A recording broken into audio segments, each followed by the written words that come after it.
నమస్కారం. Welcome to I dream. ధర్మ మార్గం విత్ విజిత కార్యక్రమానికి స్వాగతం. ప్రస్తుతం మనతో పాటు ఉన్నారు వేద పండితులు పవన్ కుమార్ శర్మ గారు. ఇప్పుడు వారితో మాట్లాడి మరిన్ని విషయాలు తెలుసుకుందాం. నమస్కారం గురుగారు. వసుదేవ. గురుగారు, శని త్రయోదశి రాబోతోంది. మరి మామూలుగానే శని భగవానుడు అని అంటే ప్రతి ఒక్కరు కూడా నెగిటివ్గానే ఆలోచిస్తుంటారు ఆయన గురించి. అంటే మనం మాట్లాడుకుంటూ ఉంటాం వాడుక భాషలో కూడా, ఎవరన్నా కాస్త సతాయించారు అని అంటే ఏంట్రా వీడు శని తగులుకున్నట్టుగా తగులుకున్నాడు అని చెప్పి. అంటే అంత నెగిటివ్గా తీసుకోవాల్సిన అవసరం ఉందా? ఇంకొకటి, మనకు శని అనగానే గుర్తొచ్చేది వాళ్ళ వ్యక్తిగతంగా చూసుకుంటే అష్టమ శని అని, అర్ధాష్టమ శని అని చెప్పి, ఏలినాటి శని అని చెప్పి, ఈ పీరియడ్ నడుస్తోంది మీకు, ఇప్పుడు మీరు ఏం చేసినా కూడా చాలా సోమరితనంగా ఆలస్యంగా నత్తనడక్క పనులు జరుగుతూ ఉంటాయి, ఇలా చెప్తూ ఉంటారు.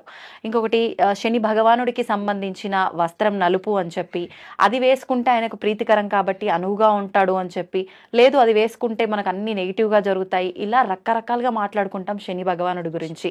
మరి ఇవన్నిటి గురించి మనం బయటపడాలన్నా, ఆ ఇబ్బందుల నుంచి మనం కొంతలో కొంత ఉపశమనం పొందాలన్నా శని త్రయోదశి చాలా ముఖ్యమైన రోజు. మరి ఏం చేయాలంటారు ఆ రోజున? నీలాంజన సమాభాసం రవిపుత్రం యమాగ్రజం ఛాయామార్తాండ సంభూతం తం నమామి శనైశ్చరం. శనైశ్చర గ్రహాయ నమః. శని భగవానుడి మీద మీరు అన్నట్టు ఎన్నో అపోహలు ఉన్నాయి. అవును. ఇవన్నీ అపోహలు అనే మాటే దీనికి కరెక్ట్. ఎందుకంటే ఇవన్నీ కూడా నిజమైనటువంటివి కాదు. ఆయన కూడా ఒక పోలీస్ ఆఫీసర్ ఎటువంటి వాడో, గ్రహములలో శని భగవానుడు అటువంటి వాడు. మనం ఒక పోలీసుని చూసి కఠినమైనటువంటి వాడు అని అంటే ఆయన సహజంగా మంచివాడే. ఆయన డ్యూటీ ప్రకారం ఆయన బాధ్యత పరంగా ఆయన అటువంటి వాడు అయినాడు. అట్లాగే శని భగవానుడికి కూడా దేవతలందరూ కూడా కొన్ని కొన్ని బాధ్యతలని అప్పచెప్పారు. ఇక ఇందాక మనం అష్టమ శని, అర్ధాష్టమ శని అన్నాం. గ్రహాలన్నిట్లోకెల్లా కూడా తక్కువగా అంటే నత్తనడకగా నడిచేటటువంటి యొక్క గ్రహం ఒక్క శని భగవానుడే. అసలు ఆ పేరులో అర్థమే అది అని చెప్పింది జ్యోతిష శాస్త్రం.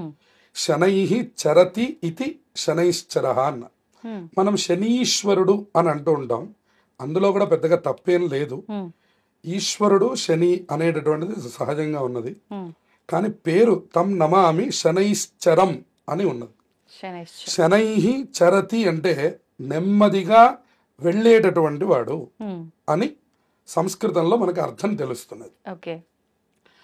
అందుకనే మీరు జ్యోతిష్య శాస్త్రంలో చూస్తే ఒక రాశిలో నుంచి ఇంకొక రాశిలోకి వెళ్ళడానికి 9 గ్రహాల్లో ఒక్క శని భగవానుడే 2.5 సంవత్సరముల కాలం తీసుకుంటారు. మిగిలిన ఏ గ్రహానికి ఇంత పీరియడ్ లేదు. ఇప్పుడు ఆ తీసుకున్న 2.5 సంవత్సరాల్లో అది మంచైనా చెడైనా ఏదైనా జరగవచ్చా, లేదు చెడుగానే ప్రభావం? అది వాళ్ళ యొక్క వ్యక్తిగత జాతకములను అనుసరించి గోచారంలో ఉండేటటువంటి ఏలినాటి శని కానివ్వండి, అష్టమ శని కానివ్వండి, అర్ధాష్టమ శని, ఇట్లాంటివి కొన్ని స్థానములు ఆయనకి ఇవ్వవలసినటువంటి ఫలితాన్ని ఇస్తాడు. అటువంటి సమయంలో మీరు జాగ్రత్తగా ఉండండి అని చెప్పారు. ఇక్కడ మనం ఇంకొకటి, ఈ అపోహని తొలగించుకోవడానికి ఇంకొక విషయాన్ని సోషలైజ్డ్గా బాగా అర్థం చేసుకోవాల్సింది ఏమిటంటే, శని భగవానుడు మనకి ఏర్పాటు చేసేటటువంటిది ఏమిటి అంటే రియలైజేషన్. నువ్వు ఏమిటి అనేటటువంటి దాన్ని మొట్టమొదట నీకు తెలియజేసేటటువంటి గ్రహం ఏదైనా ఉంది అంటే అది ఒక్క శని భగవానుడు మాత్రమే. ఆ పీరియడ్లోనే మనకి ఏంటి అనేటటువంటిది మనకు తెలియాలి. అప్పటిదాకా మనం ఒక అపోహలో ఉంటాం. అంటే ఆ టైం చాలా బ్యాడ్ గా నడుస్తున్నప్పుడు ఎవరేంటి, ఎవరు పనవాళ్ళు, ఎవరు పరాయి వాళ్ళు, ఇవన్నీ కూడా నిజంగానే తెలిసొస్తాయి కదా. ఖచ్చితంగా తెలుస్తాయి. ముందు మన మీద మనమేంటి అనేటువంటి తెలుస్తుంది. వాస్తవం. అసలు నేనేం చేస్తున్నాను, నేను ఎందుకు అంత ఇదవుతున్నాను, ఎందువల్ల నేను ముందరికి వెళ్ళలేకపోతున్నాను, నాలో ఉన్నటువంటి లోపములు ఏమిటి, ఓహో నాకు ఇంత తొందరగా కోపం వస్తుందా, ఓహో నేను ఇంత లేజీగా ఉంటున్నానా, ఓహో నేను పని చేయగలుగుతున్నది, ఇట్లాంటివన్నీ మన యొక్క స్థితిని మొత్తాన్ని తెలియజేసేటటువంటి వాడు శని భగవానుడు. ఇక రెండో విషయం, అది కూడా ఎప్పుడు తెలియజేస్తారంటే అన్ని స్థానములలో తెలియజేయరు ఆయన. ఒక్క ఏలినాటి శని స్థానములలో ఉన్నప్పుడు రియలైజేషన్ ని తీసుకొస్తారు. అష్టమ స్థానంలో ఉన్నప్పుడు ఆరోగ్యం విషయాలలో మెళకువల్ని తీసుకొస్తారు. అర్ధాష్టమ శనిలో ఉన్నప్పుడు మన సంపదలు, మన వాహనములు, మన స్థితులు, మన ఆర్థిక పరిస్థితుల మీద అవగాహన తీసుకొస్తారు. ఓకే. ఒక్కొక్క స్థానంలో ఉన్నప్పుడు ఒక్కొక్కటి మీద మనకు అవగాహన వస్తుంది. మన జాతకం మొత్తానికి కూడా గ్రహ నాయకుడు ఎవరు అంటే శని భగవానుడే. అందువలన శని యొక్క అనుగ్రహం కలిగితేనే రాజరికం వస్తుంది, పదవి వస్తుంది. ఉదాహరణకి ఒక ముఖ్యమంత్రిత్వం రావాలి అనన్నా, ఒక ప్రధానమంత్రిగా దేశాన్ని పరిపాలించాలన్నా, ఒక మన దగ్గర ఉన్నటువంటి మన ఉద్యోగాల్లో మనకంటే పై అధికారిగా ఉండాలన్నా, తన కింద 10 మంది పని చేయాలన్నా శని భగవానుడి యొక్క అనుగ్రహం పరిపూర్ణంగా ఉండాలి. అది ఉంటేనే అది సాధ్యమవుతుంది. అంటే ఒక రకంగా లీడర్షిప్ క్వాలిటీస్ అనుకోవచ్చు కదా. అది ఉంటేనే మన కింద 10 మంది పనిచేస్తారు. అందుకని జాతకంలో అన్ని వేళలా శని భగవానుడు వ్యతిరేకము కాదు. ఆయన యొక్క అనుగ్రహం వల్ల అద్భుతమైనటువంటి స్థితిలో ఉన్నటువంటి వాళ్ళు చాలామంది ఉన్నారు. ఆయన అనుగ్రహం ఉంటేనే ఇవన్నీ కూడా ఏర్పడతాయి. మనకి కర్మాగారాలు అంటాం మనం, ఇండస్ట్రీ ఏరియా, అవన్నిటికీ కూడా నాయకుడు ఎవరంటే శని భగవానుడు. అలాగే ఈ ట్రావెలింగ్కి సంబంధించినటువంటి బిజినెస్లకి సంబంధించినటువంటి వాళ్ళందరికీ కూడా ఆయన అనుగ్రహం ఉంటేనే దాంట్లో ఆదాయాన్ని సంపాదించగలుగుతారు. ఇలా ముఖ్యమైనటువంటి అంశాల్లో లోకంలో కూడా అతి ముఖ్య పాత్ర శని భగవానుడిది. మీరన్నట్టు జాతకంలో వాళ్ళకి ఏదైనా శని దోషం గనక ఉన్నట్లయితే అది వాళ్ళు పరిహారం చేసుకోవడానికి ప్రతిరోజు శని భగవానుడి యొక్క స్తోత్రం చదువుకొని పరిహారం చేసుకోవచ్చు. లేదు, శనివారాలు కూడా దీనికి ముఖ్యమైనటువంటివి మనందరికీ తెలుసు. వాటన్నిటి కంటే కూడా ముఖ్యమైనది ఏది అంటే ఇప్పుడు రాబోతున్నటువంటి శని త్రయోదశి. ఈ విశ్వావసునామ సంవత్సరానికి సంబంధించి ఇది మొట్టమొదటి శని త్రయోదశి. ఇది మొట్టమొదటి మాసం. ఇందులో కూడా మనకి ఆ రోజు మనం గమనిస్తే సుమారుగా 7 గంటల చిల్లర వరకు మాత్రమే ఈ యొక్క శని త్రయోదశి ఉన్నది, ఉదయకాలంలో. ఇది కూడా మనకి 5:42కి ఇప్పుడు సూర్యోదయం అవుతుంది. అయితే అప్పటి నుంచి 1 గంట కాలం మాత్రమే ఉన్నది. ఇది అందరం బాగా గుర్తుపెట్టుకోవాలి. ఈ గంట కాలంలో మీరు ఏదైనా చేయగలిగితే మీకు రిజల్ట్ వస్తుంది.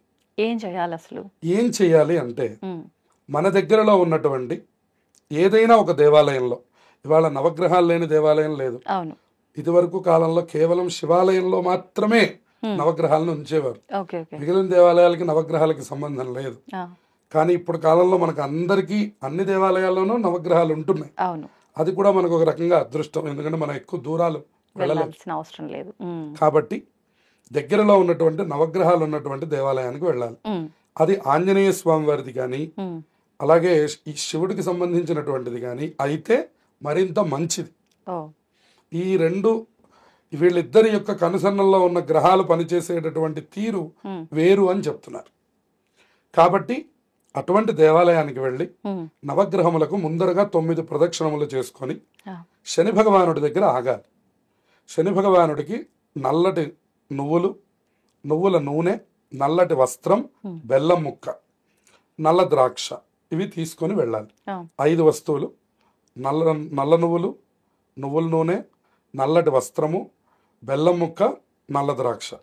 ఈ 5 వస్తువుల్ని కూడా తీసుకొని వెళ్ళి శని భగవానుడి మీద 9 సార్లు ఈ నీలాంజన సమాభాసం శ్లోకం చెప్పుకోవడం, లేదు ఓం శనైశ్చరాయ నమః అనే నామాన్ని చెప్పుకున్నా కూడా అత్యంత ఫలితాలు తొందరగా వస్తాయి. ఆ రోజున నువ్వుల నూనె, నువ్వులు, మళ్ళీ నువ్వుల నూనె, నువ్వులు అలా ఆయన ఒంటి మీద మొత్తము జారేటట్లుగా గనక పోసినట్లయితే ఆయన శాంతిని పొందుతారు. ఇప్పుడు ఈ బెల్లము, ద్రాక్ష ప్రసాదంగా నివేదన చేయాలా? అవి కూడా అభిషేకం? అవి ప్రసాదంగా నైవేద్యం. ఈ యొక్క నల్లటి వస్త్రాన్ని కప్పాలి. కుదిరితే శంఖు పూలు తీసుకొని వెళ్ళి పూజ చేస్తే ఆయనకి చాలా ప్రీతికరమైనటువంటివి. ఇక అథవా మనకి ఏదైనా ఇప్పుడు నీలం, చామంతి దొరుకుతున్నాయి, ఇటువంటివి ఏవైనా తీసుకెళ్లి పూజ చేయొచ్చు. నీలం పూలు దొరకలేదు కదా అని బాధపడవలసిన అవసరం లేదు. ఏ పూలు దొరికినా స్వామికి ప్రీతే, విశేషమైనటువంటివి నీలం పూలు అని అర్థం. అటువంటి వాటితో పూజ చేసుకొని మళ్ళీ 19 ప్రదక్షిణములు చేయాలి.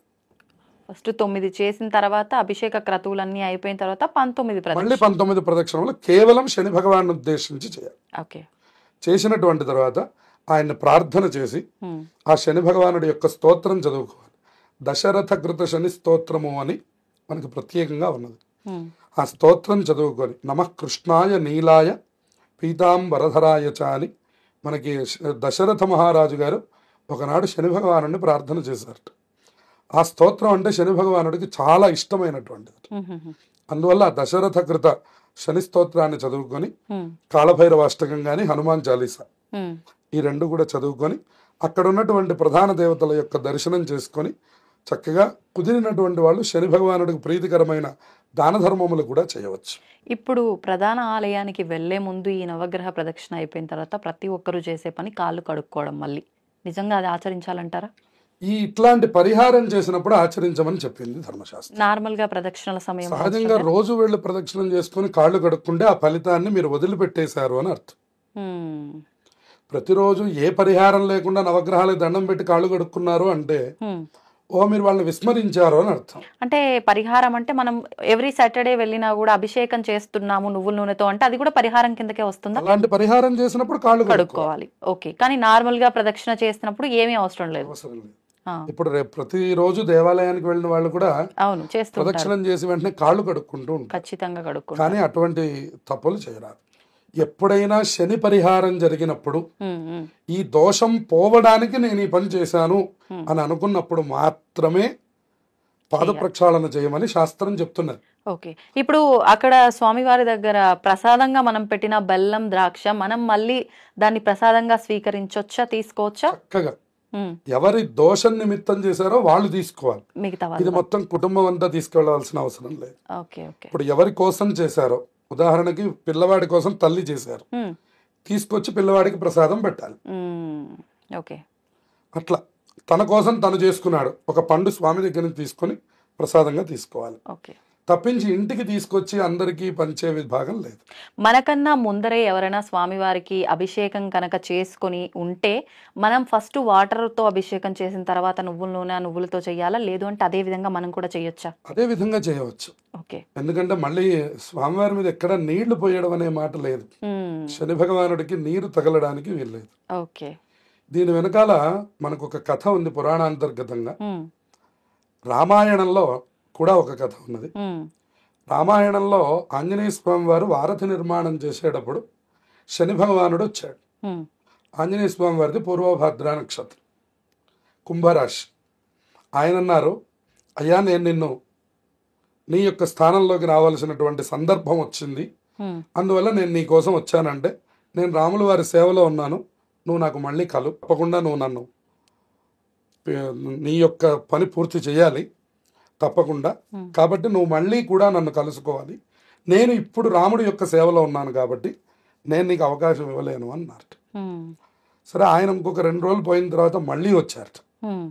మళ్ళీ వచ్చన్నారట, అయ్యా మరి ఎక్కువ సమయం లేదు, నా పని నేను ప్రారంభించాలి కాబట్టి మీరు నాకు సహకరించాలి అన్నారట ఆంజనేయ స్వామి. నేను రాముల వారి సేవలో ఉండగా నేను ఎవరు చెప్పినా నేను వినను, నీకు ముందరగా చెప్పి ఉన్నాను, రాముల వారి సేవ పూర్తయిపోయిన తర్వాత నేనే వచ్చి నీకు తగిన విభాగాన్ని చెల్లిస్తాను అని. శని భగవానుడు కాదు, నేను నా పని పూర్తి చేస్తాను అని ఆయన ప్రారంభం చేస్తాడు. ప్రారంభం చేస్తే సరే నన్ను పట్టి పీడించడం నీ యొక్క కర్తవ్యం. ఇందులో మనకి పీడ అన్న శబ్దానికి అర్థం కూడా వాళ్ళ స్వస్థితిని తెలియజేయడం. కాబట్టి ఆయనకు కూడా ఆ స్థితి కలిగింది. అయితే దానివల్ల ఏం జరుగుతోంది అని అన్నా. సరే నీ పని నువ్వు చేసుకోమని చెప్పారు. ఇక ఆయన ఆ వారధి నిర్మాణానికి సరైనటువంటి స్థితి చేయలేకపోతున్నారు. అప్పుడు ఆంజనేయ స్వామి వారు ఆ శని భగవాను ప్రత్యేకంగా కోరుకున్నారట, నువ్వు దయచేసి ఈ సమయంలో ఏదైతే రాముల వారి సేవ జరుగుతుందో ఆ సమయంలో నువ్వు నన్ను ఇబ్బంది పెట్టద్దు, నువ్వు దయచేసి నన్ను అనుగ్రహించి నా మీద నుంచి నీ పీడ వదులు కనుక చేసినట్లయితే ఈ రామకార్యాన్ని పూర్తి చేసి నేను నీకు పూర్తిగా బద్ధుణ్ణవుతాను అని చెప్తాను. ఆ శని భగవానుడు వినడు. అప్పుడు ఆయన ఏం చేస్తారంటే ఆ వారధి మధ్యలో నుంచొని ఆ తోకతో ఆ శని భగవాను తన మీద నుంచి తీసుకొని ఈ ఒడ్డుకి ఆ ఒడ్డుకి వేసి కొడతారు. తోకతో శని భగవాను చుట్టేసి ఈ ఒడ్డుకి ఆ ఒడ్డుకి వేసి కొడతారు. కొట్టేసరికి శని భగవానుడికి ఒంటి నిండా గాయములైపోయాయి. అయిపోయిన తర్వాత విసిరి ఆ ఒడ్డుకు వేసేసరికి రామచంద్రమూర్తి వచ్చారు. అయ్యయ్యో ఏం జరిగింది అని చెప్పానంటే, అయ్యో నేను ఆంజనేయ స్వామి వారి జోలికి వెళ్ళాను, నాకు ఇదిగో ఈ పరిహారం చేసి నన్ను పంపించారు. అప్పుడు వెంటనే రామచంద్రమూర్తి పిలిచన్నారు. ఆయన డ్యూటీ చేయడానికి, ఆయన పని బాధ్యతను పూర్తి చేయడానికి వచ్చినప్పుడు మనం ఇలా చేయకూడదు. అందున ఎవరు రాముడు వారి యొక్క కార్యంలో ఉన్నారో వాళ్ళకి అసలు చెయ్యకూడదు. అందువలన నీకు ఒంటి నిండా నువ్వుల నూనె రాస్తాను. అందుకే ఇదివరకు మనవాళ్ళు కూడా దెబ్బలు తగ్గడానికి ఇప్పటికీ రాసుకునే వాళ్ళు ఉన్నారు. మనం చూడండి, ఒక తైలం రాసుకుంటే మోకాళ్ళ నొప్పులు తగ్గడం అనేటటువంటిది మనం చూస్తున్నామా లేదా? చూస్తున్నాం. అట్లాగే ఒంటికి కూడా ఇదివరకు ఏ రకమైన ఆయింట్మెంట్స్ లేవు. లేనప్పుడు ఏం చేశారు అంటే నువ్వుల నూనె తీసుకొని ఎక్కడ దెబ్బ తగిలిందో అక్కడ రాసుకుంటే ఇప్పటికి కూడా స్వచ్ఛమైనటువంటి నువ్వుల నూనెకి ఆ గుణం ఉన్నది. అది వెంటనే మాడిపోతుంది. మీరు క్రీమ్ రాస్తే ఎటువంటి ఫలితం వస్తుందో దానికి ఇంకొక 10 తొందరగా ఫలితం వస్తుంది. అంటే నువ్వుల నూనెలో వేడి యొక్క శక్తి ఉంటుంది. దానివల్ల అది తొందరగా తగ్గిపోతుంది. ఆ నువ్వుల నూనెని ఒళ్ళంతా రాసి ఆయనకి అభిషేకం చేస్తారు. అప్పటి నుంచి ఆంజనేయ స్వామి వారి యొక్క సన్నిధిలో ఉన్నటువంటి యొక్క శని భగవానుడికి ఎవరు నువ్వుల నూనెతో అభిషేకం చేస్తారో ఆయన యొక్క కనుసన్నలో ఉన్నటువంటి గ్రహాలు ఏవైతే ఉన్నాయో ఆ శని భగవానుడు ఎవ్వరి జోలికి రాడు. విశేషించి రాముల వారి సేవ చేస్తున్నటువంటి వాళ్ళకి కానీ ఆంజనేయ స్వామి వారి యొక్క భక్తుల జోలికి కానీ అసలు రాను అని ప్రత్యేకంగా ఆ రోజు చెప్పి అక్కడి నుంచి వెళ్ళిపోయారట. ఇది రామాయణంలో ఉన్నటువంటి మనకు చిన్న ఇతిహాసం మనకు కనబడుతుంది. అందువల్ల నువ్వుల నూనెతోనే ఎప్పుడు అభిషేకం చేయాలి కానీ శని భగవానుడి దగ్గరికి నీళ్లు తీసుకొని వెళ్ళకూడదు. కాబట్టి చక్కగా నువ్వుల నూనె ఒళ్ళంతా కనుక జారినట్లయితే ఆయనకు అత్యంత ఆనందం కలుగుతుంది. దానివల్ల మన యొక్క దోషములన్నీ కూడా నివృత్తి కలుగుతాయి. ఎప్పుడైతే నువ్వుల నూనె ఒంటి నిండా వెళ్ళిపోయిందో అందుకనే మనకి అలక్ష్మి పరిహారానికి కూడా నువ్వుల నూనె వాడమంట. మీరు చూడండి, పండగలు వచ్చినప్పుడు అభ్యంగన స్నానం చేస్తాం. అప్పుడు ఏం చేస్తాం? నువ్వుల నూనె తలకి ఒంటికి నువ్వుల నూనె రాస్తారు.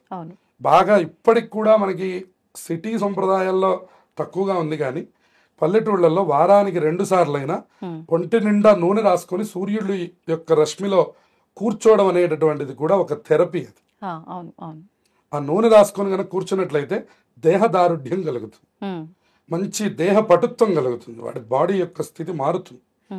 అప్పుడు ఆ దృఢమైనటువంటి శరీరంతో వాళ్ళు ఆ పనులు చేయాలి. అందుకని ఈ పొలానికి వెళ్ళే వాళ్ళు కూడా ఎండ యొక్క తాపం తట్టుకోవడానికి కానీ చలి యొక్క తాపం తట్టుకోవడానికి వారానికి 2 పర్యాయాలు నువ్వుల నూనె రాసుకొని ఎర్రటి ఎండలో కూర్చుంటే అది లోపలికి ఇంకి దేహమును బాగా దృఢం చేస్తుంది. అప్పుడు వాడికి చిన్న తగిలినటువంటి దెబ్బలని అనిపించవు.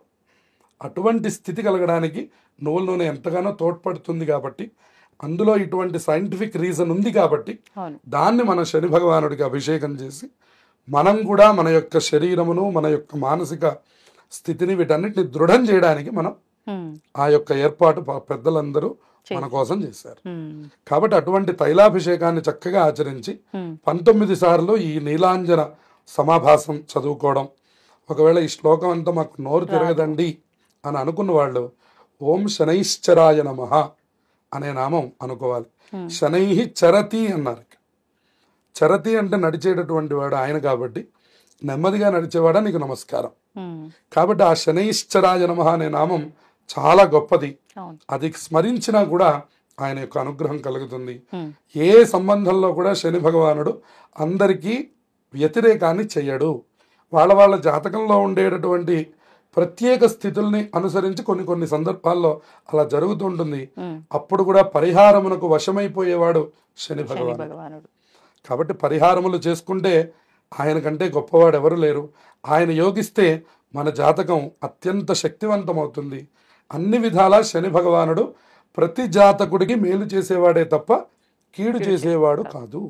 శని త్రయోదశిని మనం ఎలా వాడుకోవాలి అంటే ప్రస్తుత ఏలినాటి శనిని అనుభవిస్తున్న వాళ్ళు, అలాగే అష్టమ అర్ధాష్టమ శనుల వాళ్ళు ఎవరైతే ఉన్నారో వాళ్ళు దీన్ని బాగా సద్వినియోగం చేసుకోండి. ఇది శని హోరలో జరుగుతుంది. ప్రతిరోజు మనకు ఒక హోరా కాలం అనేది ఉంది. అందులో ఈ శని త్రయోదశి కూడా 1 హోర మాత్రమే ఉంది. తర్వాత చతుర్దశి వచ్చింది. వస్తే ఈ ఫలితం ఉండదండి అని చెప్పడానికి లేదు. కానీ మీరు అన్నట్టు ముహూర్త కాలం ఏదైనా ఉంది అంటే అది కేవలం 6 గంటల నుంచి 7 గంటల వరకు మాత్రమే. కాబట్టి ఆ కాలంలో కనుక మీరు ఈ దోష పరిహార పూజ చేస్తే మీరు అనుకున్నటువంటి కోరికలన్నీ శని భగవానుడు పూర్తి చేస్తాడు. తప్పకుండా హనుమాన్ చాలీసా, కాలభైరవాష్టకం, విష్ణు సహస్రనామం, ఈ 3 స్తోత్రాలు కూడా శని భగవానుడికి చాలా శక్తివంతమైనవి. అవి కూడా చదువుకుంటే మరింత ఫలితాలని పొందవచ్చు. ధన్యవాదాలండి. శుభమస్తు.